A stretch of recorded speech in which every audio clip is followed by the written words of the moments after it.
এবার একটু একা হয়ে বসুন তো, আর আপনার মোবাইলের ভলিউমটা একদম কমিয়ে দিন, কারণ আজকের গল্পটা একান্তই আপনার আর আমার মাঝে থাকবে। এমন কিছু কথা, কিছু গোপন অনুভূতি আজ আমি আপনার সাথে ভাগ করে নেব, যা হয়তো সমাজের চোখে ঘোর অন্যায়, কিন্তু মনের গভীরে এর প্রভাব এতই গভীর যে চাইলেও ভোলা যায় না। মাঝে মাঝে মনে হয় আমরা মানুষেরা কি এতটাই দুর্বল, আমাদের আবেগ কি এতটাই বেপরোয়া যে সমাজের সব বাঁধ ভেঙে দিতে চায়। আমার এই কথাগুলো যদি ভালো লাগে তবে অবশ্যই চ্যানেলটা সাবস্ক্রাইব করে পাশে থাকবেন, কারণ আপনার সমর্থন আমাকে এমন আরও অনেক না বলা কথা বলার সাহস যোগাবে। আমার নাম অনিন্দিতা, আমার বাড়ি হুগলি জেলার এক প্রত্যন্ত গ্রামে। আজ একটা হালকা নীল রঙের সুতির শাড়িতে নিজেকে জড়িয়েছি, যা আমার শরীরের প্রতিটি বাঁককে আলতো করে ছুঁয়ে আছে, যেন মনের গভীরে লুকিয়ে থাকা অনুভূতিগুলোকেও বাইরে টেনে আনছে। আঁচলটা প্রায়শই কাঁধ থেকে সরে যেতে চাইছে, আর আমার চুলগুলো অগোছালো হয়ে পিঠের উপর খেলা করছে। আয়নার সামনে দাঁড়িয়ে নিজের এই প্রতিচ্ছবি দেখে মাঝে মাঝে নিজেই অবাক হয়ে যাই। এই শরীরটার ভেতরেই তো কত ঝড় বয়ে গেছে, কত গোপন কথা চাপা পড়ে আছে। বাইরে থেকে দেখলে হয়তো কেউ বুঝবে না এই সহজ সরল অনিন্দিতার জীবনেও কত জটিলতা বাসা বেঁধেছে। আমার বিয়ে হয়েছিল প্রায় 7 বছর আগে। বেশ বড়সড় একটা যৌথ পরিবারে আমার আগমন।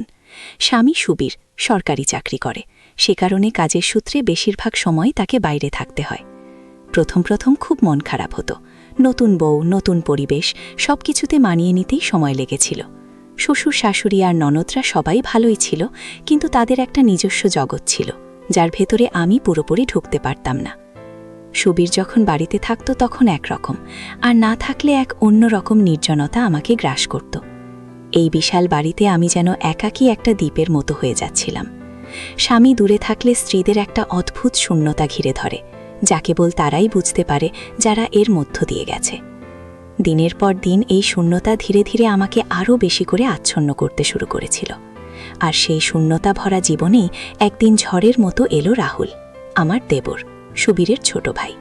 বয়সে আমার থেকে প্রায় 5-6 বছরের ছোট হবে। তখন সদ্য কলেজে ভর্তি হয়েছে।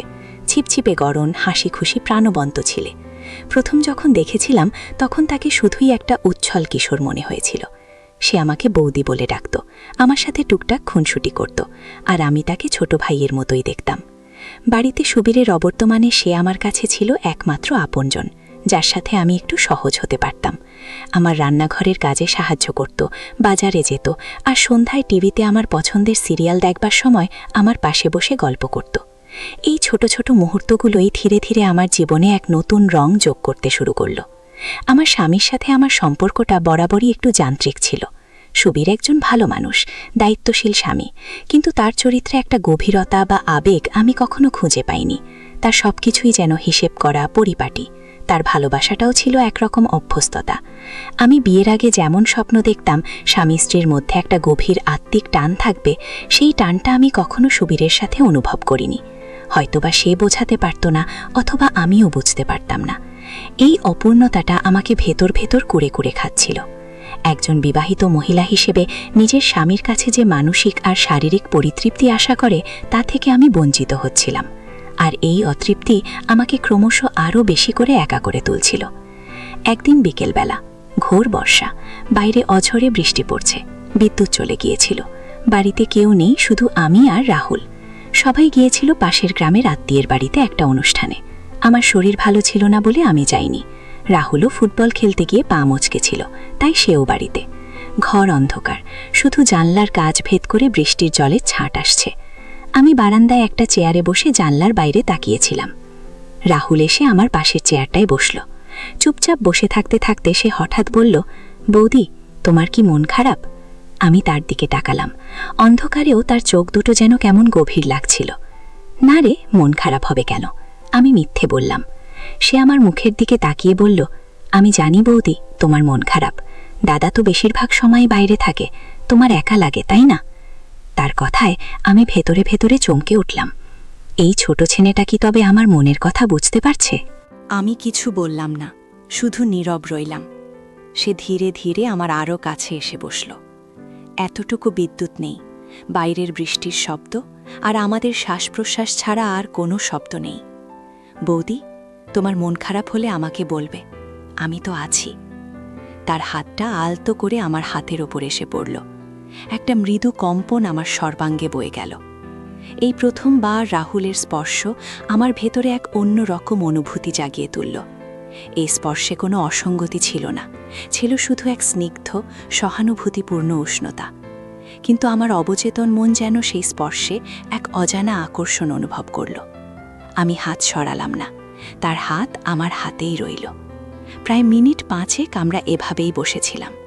অন্ধকার ঘর, বৃষ্টির শব্দ আর সেই উষ্ণ হাতের স্পর্শ সব মিলিয়ে এক অদ্ভুত মাদকতা। সেই মুহূর্তটা আমি আজও ভুলতে পারি না। সেটাই ছিল শুরু, এক অলিখিত সম্পর্কের সূচনা।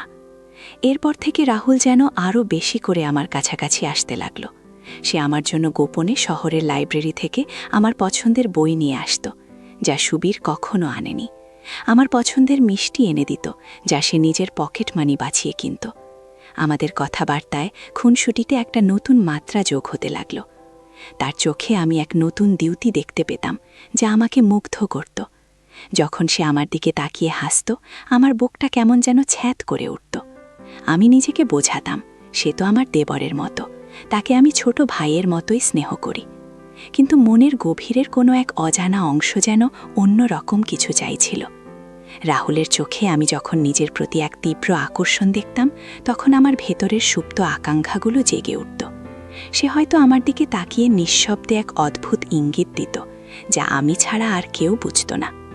আমরা যখন একান্তে কথা বলতাম, আমাদের কথার মাঝে এক অন্য রকম ভাষা থাকত, যা শুধু আমাদের দুজনের জন্যই তৈরি হয়েছিল। সে প্রায়শই আমার কাছাকাছি আসত, কখনো আমার চুল ঠিক করে দেওয়ার বাহানায়, কখনো বা আমার আঁচলটা ঠিক করে দেওয়ার ছলে। এই স্পর্শগুলো ছিল ক্ষণিকের, কিন্তু তার রেশ আমার মনে দীর্ঘক্ষণ ধরে থাকত। আমার মনে হতো সে বুঝি আমাকে ছুঁতে চাইছে, আর আমিও হয়তো তার স্পর্শ চাইছি। কিন্তু সমাজের চোখ আর আমাদের সম্পর্ক আমাদের দুজনকে একটা অদৃশ্য বেড়াজালে বেঁধে রেখেছিল। একদিন রাতে সবাই যখন গভীর ঘুমে আচ্ছন্ন, আমি তখন বারান্দায় বসে বই পড়ছিলাম। সুবীর সে সময় বাড়িতে ছিল না। হঠাৎ রাহুল আমার ঘরে এসে ঢুকল। সে সাধারণত এত রাতে আমার ঘরে আসে না। আমি অবাক হয়ে তাকালাম। সে বলল, বৌদি, ঘুম আসছে না, তাই ভাবলাম তোমার সাথে একটু গল্প করি। সে আমার পাশে এসে বসল। রাতের নিস্তব্ধতা আর তার উপস্থিতি সব মিলিয়ে এক অদ্ভুত পরিবেশ সৃষ্টি হয়েছিল। সে আস্তে আস্তে কথা বলতে শুরু করল, তার পড়াশোনার কথা, তার ভবিষ্যতের স্বপ্ন আর তার একাকিত্বের কথা। তার কণ্ঠে এক চাপা কষ্ট ছিল, যা আমাকে ছুঁয়ে গেল। আমি তার কাঁধে হাত রাখলাম। কেন রে, তোরও কি একা লাগে? সে আমার দিকে তাকালো, তার চোখ দুটো অন্ধকারেও যেন ঝলমল করছিল। হ্যাঁ বৌদি, মাঝে মাঝে মনে হয় আমার কথা বোঝার মতো কেউ নেই। মা বাবা তো নিজেদের কাজেই ব্যস্ত, দাদা তো দূরের মানুষ। তার কথায় আমার বুকটা মোচড় দিয়ে উঠল। সে কি আমার মনের কথাটাই বলছে? আমরা দুজনেই যেন একই নৌকার যাত্রী ছিলাম, একই রকম একাকিত্বের সাগরে ভাসছিলাম। সে হঠাৎ আমার হাতটা টেনে নিল। তোমার হাতটা ধরে থাকলে কেমন যেন একটা শান্তি পাই বৌদি। আমি চুপ করে রইলাম। তার হাতটা আমার হাতের ওপর শক্ত হয়ে বসেছিল, তার উষ্ণতা আমার সারা শরীরে ছড়িয়ে পড়ছিল। সেই রাতে আমরা প্রায় ঘণ্টা খানেক ধরে শুধু একে অপরের হাত ধরে বসেছিলাম, কোনো কথা না বলে। শুধু আমাদের নিঃশ্বাস আর হৃদয়ের স্পন্দন ছাড়া আর কিছুই যেন সেদিন ছিল না। সেই নীরবতাতেই যেন হাজারো না বলা কথা বলা হয়ে গিয়েছিল। পরের দিন সকাল থেকেই আমার মনে এক অদ্ভুত অস্থিরতা। রাহুলের স্পর্শ, তার চোখের চাউনি, তার নীরব ভাষা, সবকিছু যেন আমাকে আরও বেশি করে আচ্ছন্ন করছিল। আমি রান্নাঘরের কাজ করছিলাম। রাহুল এসে আমার পিছনে এসে দাঁড়ালো। আমি তার উপস্থিতি টের পেয়েছিলাম, কিন্তু কিছু বলিনি। সে আমার কোমরে হাত রেখে বলল, বৌদি, খুব সুন্দর লাগছে তোমায়। আমি চমকে উঠলাম। এরকম সরাসরি প্রশংসা সে আগে কখনো করেনি। আমার গালে একটা উষ্ণতা অনুভব করলাম। কি বলছি সেসব, সরে যা। আমি তাকে ধমক দিলাম বটে, কিন্তু আমার গলার স্বর ছিল খুবই মৃদু। সে সরল না, বরং আরও কাছাকাছি এসে আমার চুলের ঘ্রাণ নিল। উফ, কি সুন্দর গন্ধ তোমার চুলে। আমি স্তব্ধ হয়ে দাঁড়িয়ে রইলাম। আমার সারা শরীর যেন অবশ হয়ে গিয়েছিল। আমি জানি এটা ঠিক নয়, এটা পাপ, কিন্তু আমার মন যেন কোনো বাধা মানছিল না। আমার ভেতরে এক তীব্র আকর্ষণ অনুভব করছিলাম। সে যখন আমার কানের কাছে এসে ফিস ফিস করে বলল, বৌদি, তুমিও কি আমার জন্য কিছু অনুভব করো? তখন আমার চোখ বন্ধ হয়ে গিয়েছিল। আমি কোনো উত্তর দিতে পারিনি। আমার নীরবতাকেই সে হয়তো সম্মতি ভেবেছিল। আমাদের এই গোপন সম্পর্কটা ধীরে ধীরে আরও গভীর হতে লাগল। আমরা একে অপরের জন্য অপেক্ষা করতাম। সুবীর যখন বাইরে থাকত তখন আমরা সুযোগ পেলেই একান্তে মিলিত হতাম। সে আমার ঘরে আসত, কখনো বই পড়ার বাহানায়, কখনো বা কোনো গল্প করার অছিলায়। আমাদের এই মিলনগুলো ছিল সম্পূর্ণ মানসিক, কিন্তু তাতে এক তীব্র শারীরিক আকর্ষণ মিশে থাকত। সে আমার হাত ধরত, আমার চুলে বিলি কেটে দিত, আমার গালে আলতো করে চুমু দিত। তখন আমার চোখ বন্ধ হয়ে গিয়েছিল। আমি কোনো উত্তর দিতে পারিনি। আমার নীরবতাকেই সে হয়তো সম্মতি ভেবেছিল। আমাদের এই গোপন সম্পর্কটা ধীরে ধীরে আরও গভীর হতে লাগল। আমরা একে অপরের জন্য অপেক্ষা করতাম। সুবীর যখন বাইরে থাকত তখন আমরা সুযোগ পেলেই একান্তে মিলিত হতাম। সে আমার ঘরে আসত, কখনো বই পড়ার বাহানায়, কখনো বা কোনো গল্প করার অছিলায়। আমাদের এই মিলনগুলো ছিল সম্পূর্ণ মানসিক, কিন্তু তাতে এক তীব্র শারীরিক আকর্ষণ মিশে থাকত। সে আমার হাত ধরত, আমার চুলে বিলি কেটে দিত, আমার গালে আলতো করে চুমু দিত। এই স্পর্শগুলো ছিল নিষিদ্ধ, কিন্তু তাতে এক অদ্ভুত ভালো লাগা ছিল যা আমি আগে কখনো অনুভব করিনি। একদিন রাতে যখন বাড়ির সবাই ঘুমিয়ে পড়েছে, রাহুল আমার ঘরে এসে ঢুকল। সেদিন সে ছিল আরও বেশি সাহসী। সে আমার বিছানার পাশে এসে বসল। আমি উঠে বসলাম। ঘরের মধ্যে মৃদু আলো জ্বলছিল। সে আমার দিকে এক দৃষ্টে তাকিয়েছিল। তার চোখে আমি এক অন্যরকম নেশা দেখতে পেলাম। বৌদি, আমাকে তুমি কি এতটাই ভালোবাসো না? তার কথায় আমি চমকে উঠলাম। ভালোবাসা? এই সম্পর্ককে কি ভালোবাসা বলা যায়? আমি জানি না, কিন্তু তার জন্য আমার ভেতরে এক তীব্র টান অনুভব করতাম। তা অস্বীকার করার উপায় ছিল না। আমি কিছু বলতে পারলাম না, শুধু তার দিকে তাকিয়ে রইলাম। সে আরও কাছে এসে আমার হাতটা ধরল। আমি তোমাকে ছাড়া বাঁচতে পারবো না বৌদি। তার এই কথাগুলো আমার ভেতরে এক অদ্ভুত আলোড়ন সৃষ্টি করল। আমি জানতাম এই সম্পর্ক সমাজের চোখে নিন্দনীয়, কিন্তু আমার মন যেন কোনো বাধা মানতে চাইছিল না। তার স্পর্শে আমার শরীর ও মনে এক অদ্ভুত শিহরণ জাগত। সে আমার কাছে এসে আমার ঠোঁটে আলতো করে চুমু দিল। প্রথমবার এমন সরাসরি স্পর্শ। আমার সারা শরীর যেন বিদ্যুতের ঝলকের মতো কেঁপে উঠল। আমি জানি আমি ভুল করছিলাম, কিন্তু সেই মুহূর্তে আমার মন যেন কোনো ভুল ঠিক বিচার করতে পারছিল না। আমাদের এই সম্পর্কটা ছিল একটা চোরাবালির মতো। যত গভীরে যাচ্ছিলাম ততই ডুবে যাচ্ছিলাম। আমি নিজেকে বোঝাতাম এটা শুধুই আবেগ, সাময়িক ভুল। কিন্তু রাহুলের উপস্থিতি, তার ভালোবাসা, তার মনোযোগ আমাকে এত গভীরভাবে ছুঁয়ে গিয়েছিল যে সেখান থেকে বেরিয়ে আসা আমার পক্ষে অসম্ভব মনে হচ্ছিল। সে যখন আমার দিকে তাকিয়ে ফিসফিস করে বলতো, তুমি আমার, শুধুই আমার, তখন আমার সমস্ত প্রতিরোধ ভেঙে যেত। আমার ভেতরে এক অদ্ভুত দুর্বলতা অনুভব করতাম। আমি জানতাম এই দুর্বলতা আমাকে শেষ করে দেবে, কিন্তু আমি নিজেকে থামাতে পারতাম না। একদিন রাহুল আমাকে বলল, বৌদি, আমরা কি সারা জীবন এভাবেই লুকিয়ে থাকব? আমি আর পারছি না। তার কথায় আমার ঘুম ভেঙে গেল। সে কি চাইছে? আমি কি তার সাথে ঘর ছাড়ব? কিন্তু আমি তো সুবীরের স্ত্রী, এই পরিবারের বউ। আমার পক্ষে কি সবকিছু ছেড়ে রাহুলের সাথে যাওয়া সম্ভব? আমার মনে ভয় আর দ্বিধার এক মিশ্র অনুভূতি কাজ করছিল। আমি জানি সমাজের চোখে এই সম্পর্ক ঘোর অন্যায়। আমি জানি আমার এই কাজটা অন্যায়, পাপ। কিন্তু আমার মন আর শরীর দুটোই যেন রাহুলের প্রতি তীব্রভাবে আকৃষ্ট হয়ে পড়েছিল। রাহুল যেন আমার এই মানসিক দুর্বলতার সুযোগ নিত। সে যখনই দেখত আমি দ্বিধাগ্রস্ত, তখনই সে এমন কিছু করত বা বলতো যা আমাকে তার আরও কাছাকাছি ঠেলে দিত। সে বলতো, বৌদি, তুমি কি আমাকে বিশ্বাস করো না? তুমি কি চাও না আমি সুখী হই? এই কথাগুলো আমাকে ভেতর ভেতর আরও দুর্বল করে দিত। আমি জানতাম আমি ভুল পথে এগোচ্ছি, কিন্তু তার থেকে দূরে সরে আসার কোনো পথ যেন আমি খুঁজে পাচ্ছিলাম না। তার ভালোবাসা, তার যত্ন, তার মনোযোগ আমাকে এমন এক ঘোরের মধ্যে ফেলেছিল যে সেখানে আমি বাস্তবতা আর স্বপ্নের পার্থক্য বুঝতে পারছিলাম না। কিন্তু এই গোপন সম্পর্কটার একটা পরিণতি তো দরকার। আমি জানি এভাবে চলতে পারে না। আমার ভেতরে সবসময় একটা চাপা ভয় কাজ করত, যদি কেউ জেনে যায় কি হবে তখন? আমার পরিবার, আমার সমাজ আমাকে কি মেনে নেবে? আমার সমস্ত সম্মান ধুলোয় মিশে যাবে। এই সম্পর্কটা আমাকে একদিকে যেমন এক অদ্ভুত ভালো লাগা দিত, তেমনি অন্যদিকে এক গভীর অপরাধ বোধ আর যন্ত্রণার সাগরে ভাসাত। একদিন হঠাৎ সুবীর ছুটি নিয়ে বাড়ি ফিরে এলো। তার উপস্থিতি যেন আমাদের দুজনের জীবনে এক কঠিন বাস্তবতার মুখোমুখি দাঁড় করিয়ে দিল। রাহুল আগের মতোই সহজ থাকতে চাইছিল, কিন্তু আমি পারছিলাম না। আমার চোখে মুখে এক চাপা উদ্বেগ আর অপরাধ বোধ ছিল, যা আমি সুবীরের থেকে লুকিয়ে রাখতে চাইছিলাম। সুবীর হয়তো কিছু সন্দেহ করেনি, কারণ সে ছিল তার স্বভাবসুলভ নিষ্পৃহ, কিন্তু আমার ভেতরে এক ঝড় বইছিল। আমি জানতাম এই দ্বৈত জীবন আর চলতে পারে না। সেই দিন রাতে আমি ঘুমাতে পারলাম না। আমার জীবনের সব ঘটনাগুলো আমার চোখের সামনে ভাসছিল।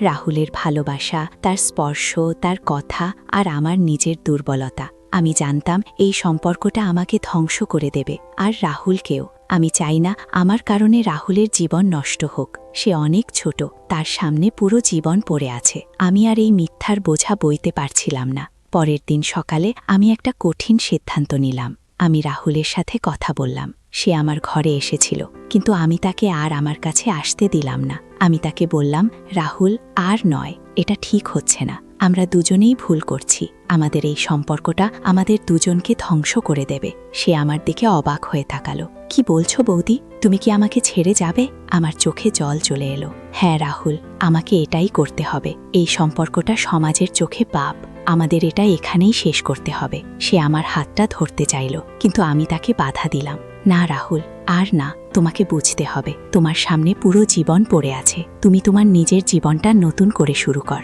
রাহুল কিছু বলল না। তার চোখে আমি এক গভীর কষ্ট আর অভিমান দেখতে পেলাম, কিন্তু আমি জানতাম আমাকে কঠোর হতে হবে। আমার ভেতরের এই লড়াইটা ছিল নিজেকে বাঁচানোর লড়াই, আর রাহুলকেও বাঁচানোর লড়াই। এই ঘটনাগুলো আমাকে শিখিয়ে দিয়েছে যে মনের দুর্বলতার সুযোগ নিয়ে বা আবেগপ্রবশ হয়ে এমন কোনো সম্পর্কে জড়ানো উচিত নয়, যা সমাজ, পরিবার এবং নিজের আত্মসম্মানকে ধ্বংস করে দেয়। আবেগ যতই তীব্র হোক না কেন, সীমানা না জানালে তার ফল হয় মারাত্মক। আমার এই অভিজ্ঞতাটা আমার জীবনে এক গভীর ক্ষত তৈরি করেছে, যা হয়তো আমি কোনোদিনও ভুলতে পারবো না। তবে এই ক্ষত আমাকে আরও শক্তি করেছে, শিখিয়েছে জীবনে যে কোনো পরিস্থিতিতে নিজের সিদ্ধান্তকে সম্মান করতে এবং ভুলকে শুধরে নিতে। আমি এখন জানি, জীবন চলার পথে অনেক প্রলোভন আসে, অনেক জটিলতা আসে, কিন্তু সঠিক পথটা খুঁজে বের করা আমাদেরই দায়িত্ব। হয়তো আমার গল্পটা অনেকের কাছেই অদ্ভুত লাগবে, কিন্তু এই গল্পটাই তো আমার জীবনের এক বাস্তব অধ্যায়, যা আমাকে শিখিয়েছে সম্পর্কের জটিলতা আর মানবিক দুর্বলতার আসল অর্থ। তাই সকলের কাছে আমার অনুরোধ, জীবনে এমন কোনো সম্পর্ক গড়ে তুলবেন না যা আপনার ভেতরের শান্তিকে নষ্ট করে দেয়, যা আপনাকে অপরাধ বোধে ডুবিয়ে রাখে। ভালো থাকুন, সুস্থ থাকুন, আর মনে রাখবেন, জীবনের পথে সবসময় সঠিক সিদ্ধান্ত নিতে পারলেই আমরা প্রকৃত সুখের দেখা পাব।